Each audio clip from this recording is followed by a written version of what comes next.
Señoras y señores, sean ustedes bienvenidos y bienvenidas de nuevo a este especial de Panorama del Día de Europa, que estamos emitiendo desde Emigrados Televisión, desde Bilbao, Euskal Herria, con la realización de diversa comunicación y el apoyo técnico de Amaya en los estudios centrales en Bilbao. Les saluda Eliezer Jiménez Julio y para esta hora tenemos un invitado muy especial, ya que conoce perfectamente cómo ha sido y cómo es la Unión Europea.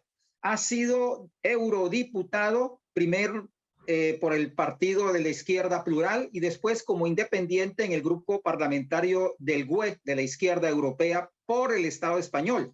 Estamos hablando del reconocido dirigente político Javier Couso Permuy, quien fue, repetimos, eurodiputado entre los años 2014 y 2019. Además, fue vicepresidente de la Comisión de Asuntos Exteriores y de la Delegación para las Relaciones con Irak, miembro de la Subcomisión de Seguridad y Defensa y de la Delegación para las Relaciones con la Asamblea Parlamentaria de la OTAN y suplente de la Subcomisión de Derechos Humanos de la Delegación en la Comisión Parlamentaria Mixta de la Unión Europea con México y en la Delegación en la Asamblea Parlamentaria Euro-Latinoamericana. Javier, gusto en saludarte y placer tenerte con nosotros para hablar de esta fecha muy especial para los europeos. Un placer para mí volver a estar con ustedes. Así es. Javier, queremos primero abordar qué ha significado para los españoles estar en la Unión Europea desde lo político, desde lo económico, desde lo social. Bueno, hay que entender cómo se percibía la entrada en la Unión Europea por parte de España, ¿no? De este país pequeñito al sur, ¿no? Y hay que entender y hay que retrotraerse a que salíamos de 40 años de dictadura, ¿no? Una dictadura nacional católica absolutamente represiva, con unos niveles de represión, sobre todo en los años posteriores a la guerra civil, terribles. Se habla incluso de más asesinatos que el propio Mussolini practicó esta dictadura nacional católica, más de 200.000 personas fusiladas y desperdigadas por fosas que a día de hoy todavía están sin recoger y sin honrar, ¿no? Aquellas personas demócratas de los sindicatos, comunistas, anarquistas, republicanas. Somos el segundo país del mundo en número de desaparecidos y eso condicionaba claramente la mirada, ¿no? de esa sociedad española que observaba en la entrada de aquello que se llamó la transición y que condujo a una monarquía parlamentaria con una cabeza monárquica, pues quería parecerse a sus vecinos del norte, ¿no? Había además una idealización, ¿no? de esas democracias occidentales y para la mayoría de la población la entrada en la Unión Europea suponía pues, el ponerse a la par que esas democracias avanzadas, donde había funcionado por la lucha, evidentemente, de los sindicatos, de los movimientos populares y sociales, pero también por la existencia de la Unión Soviética, pues unas conquistas que fueron evidentes, aunque ya en el año en que nos empezábamos o se hablaba de la entrada en la Unión Europea, estaban en franco retroceso en muchos de los lugares, ¿no? Por lo tanto, es esa percepción la que hay que entender, ¿no? Salida de una dictadura terrible, opresiva en todos los órdenes de la vida y la idea pues de equipararse a las democracias liberales occidentales. Lo que pasa es que la entrada de la Unión Europea también marcó un declive absoluto para nuestro país. ¿En qué sentido, no? Esta Unión Europea,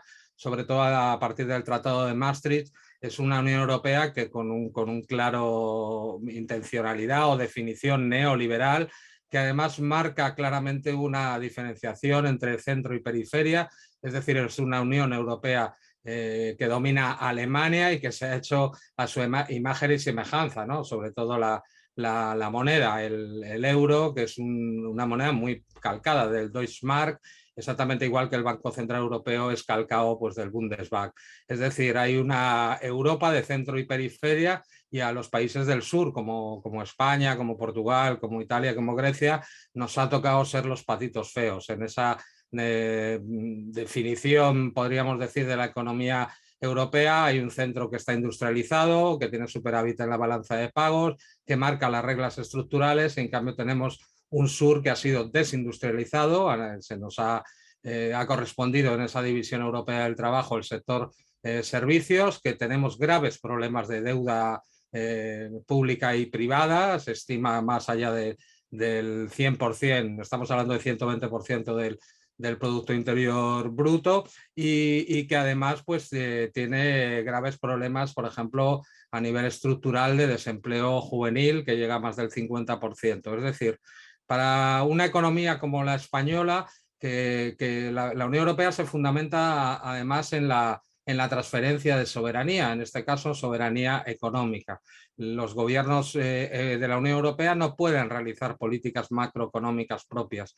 Y a un país como España, que exporta productos que no son de alto valor añadido, como hace Alemania, en aquel momento y en muchos momentos económicos, la devaluación de la moneda era una de las armas que tenía el país para sobrevivir en la convulsa economía internacional, pero ahora ya no lo podemos hacer, porque se habló en primer lugar de tener una moneda común, pero no una moneda única, ¿no? Entonces, en ese caso, para las exportaciones de nuestro país, incluso también para las importaciones, es una moneda demasiado cara. ¿Qué ha abocado esta Unión Europea de Maastricht a los gobiernos? Pues a que tengan que hacer devaluaciones sociales, no devaluaciones monetarias. Y entonces justo cuando hemos tenido una de las crisis cíclicas del capitalismo, pero en este caso, por ejemplo, por hablar de la crisis de la subprime, pero que rebotó en España con la crisis de las hipotecas, el estallido de la burbuja inmobiliaria, lo que se aplicó en Europa, sobre todo en los países del sur, Grecia, hablo, España y Portugal, fue una devaluación social totalmente, un recorte de todos los derechos. Incluso, yo lo afirmo así, se derogó nuestra propia Constitución, ¿no? Al cambiar el artículo 135 de la Constitución, reformarlo sin contar con un refrendo popular, es decir, lo decidieron los dos grandes partidos, el Partido Popular y el Partido Socialista, para poner por encima de cualquier necesidad social, la salud, la educación, el pago de los intereses de esa deuda que al año nos está costando solo en intereses cerca de 40.000 millones de euros de una deuda que sobrepasa ya los 200.000 millones de euros. Por lo tanto, es una sensación en lo social de simpatía, a la gente le gusta estar en la Unión Europea porque nos equipara a Europa, pero por otro lado, cuando vemos las consecuencias económicas de este diseño, a mi juicio fallido, a partir del Tratado de Maastricht, pero también de todos los demás, de Niza, de Lisboa, etcétera, etcétera, nos ha llevado pues a una economía deficitaria absolutamente y con unos estándares de calidad de vida que cada vez van bajando más. Es decir, se puede pensar que la Unión Europea ha beneficiado a la banca, a los industriales, a los ricos y ha dañado a la clase popular. Absolutamente, porque además España es creo que el segundo o el tercer país más desigual de la Unión Europea. Es decir, se está abriendo una brecha clara y cada día es más un abismo entre las clases populares, entre las cuales, imagínate, no hay capacidad incluso de desarrollar una vida digna, ¿no?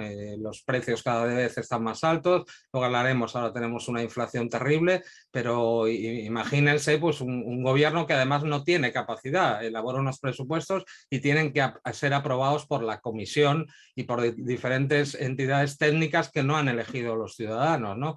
Por lo tanto, claro que ha afectado, ¿no? En vez de ir a una reindustrialización, nosotros perdimos prácticamente el sector primario, se concentra sobre todo en el Levante, ahí funciona muy bien, pero no está equilibrado en otros lugares. Por ejemplo, Galicia, el norte, que depende de la leche, se tuvo que abandonar la venta de la leche. Teníamos la segunda flota de pesca mundial después de Japón, que era la primera, España era la segunda, ha desaparecido prácticamente. Entonces nos aboca a un futuro de precariedad al no tener una economía que planifique, sino una economía descontrolada y al albur de lo que deciden los tecnócratas de Bruselas.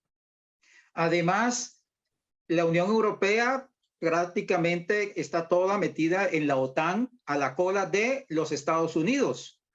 Sí, claramente. La Unión Europea la podremos definir ahora mismo y y con el conflicto que hay en Ucrania como una periferia de los intereses geopolíticos de Estados Unidos. No hay voces propias dentro de Estados Unidos.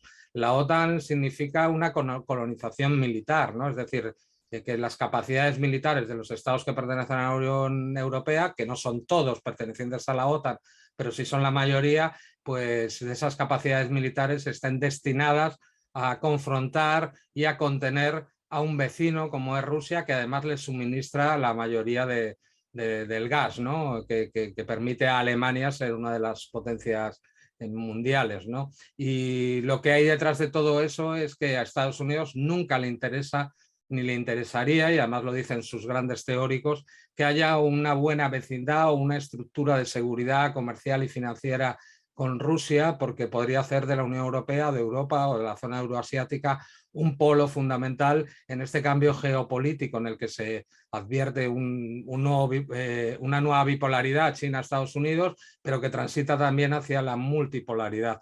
Entonces Estados Unidos y todos los líderes de la Unión Europea, con esa sumisión a los presupuestos geoestratégicos de Estados Unidos, se ha convertido no en un actor relevante, no en un polo autónomo, sino en un ente que no tiene autonomía estratégica y que se decide desde Estados Unidos, pues precisamente atacarse a sí misma. Yo creo que estamos asistiendo al suicidio económico de la Unión Europea, precisamente por lanzar esas sanciones contra Rusia, que son ilegales, son medidas coercitivas unilaterales, no están dentro del derecho internacional.